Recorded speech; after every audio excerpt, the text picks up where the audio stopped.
As a massive eye slowly blinks open, a father and son realize the truth. The small town where their family has lived for generations is built on the back of a giant turtle. The sight stops them cold, because the people who've called this place home for centuries had nearly killed it without ever knowing. The hero's name is Searcher. He lives with his family in a beautiful little town, and like his father before him, he works the land, farming a plant called Pando. In this world, Pando is everything: cars, billboards, transportation, daily life. Nothing runs without the power it provides. But one day, the crops start dying fast. When Searcher learns that the roots run deep underground, and a mysterious cave appears nearby, he has no choice but to head in with a friend to figure out what's going wrong. They've barely made it inside when they discover Searcher's son, Ethan, has snuck along for the ride and brought the family dog with him. With no other option, Searcher lets the boy come. Then out of nowhere, a flock of vicious red birds attacks. The ship goes into freefall. It looks like the end, until they crash through into a wild, colorful world below. Searcher and the dog are thrown clear of the wreck.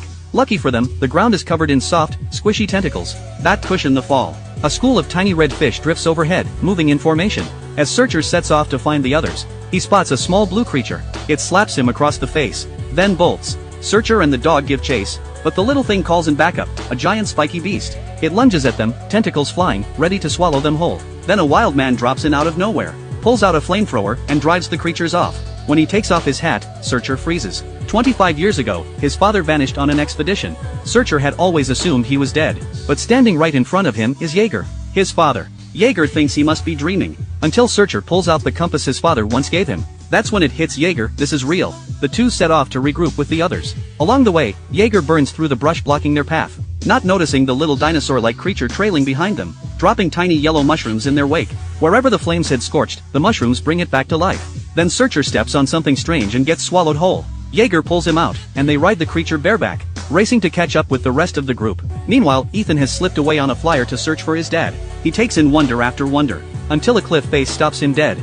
A thin, paper-like creature takes flight beneath the ship, and Ethan loses his footing and plunges into the valley below. He's caught by a cluster of soft, bun-shaped plants on the hillside. That's when the blue creature, Splat, reappears. It holds out a handkerchief. Ethan recognizes it immediately, it's his dad's. He follows Splat, hoping it'll lead him to Searcher. Splat brings him to a tree crawling with spiky beasts, and signals for him to wait, then goes to wake them up for a meal. But the beasts are all in a food coma and won't budge. By the time Splat turns back around, Ethan has wandered off, toward the wreckage from the crash, where crates of Pando have spilled out. He starts collecting them, just in case. When Splat tugs at him, it accidentally touches the Pando and gets shocked. Its hand left charred and black. Ethan quickly bandages the wound. That small act of kindness changes everything. Splat realizes Ethan isn't a threat, and just like that, they're friends. But then the sleeping beasts all wake up at once, reaching out to grab Ethan. Splat steps in to hold them off, buying Ethan time to run. Just as the beasts close in, Searcher and Jaeger